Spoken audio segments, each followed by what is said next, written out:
கர்த்தருடைய பரிசுத்தமான நாம மகிமைப்படுவதாக. ஆசீர்வாதமான காலவெளியில் கர்த்தருடைய வார்த்தையை உங்களோடு கூட பகிர்ந்து கொள்வதில் சந்தோஷம். இந்த காலவெளியில் தேவனுடைய பிள்ளைகள் அழைக்கிற ஒரு அழைப்பை உங்களுக்கு சொல்ல விரும்புகிறேன்.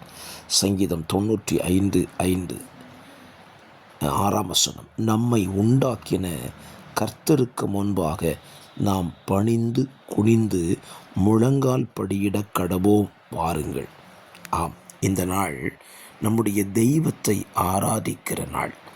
இந்த ஆராதனைக்கு தேவ பிள்ளைகளாயிருக்கிற நாம் ஒருவரை ஒருவர் அழைத்து கொண்டு ஆலயத்துக்கு வருவோம்.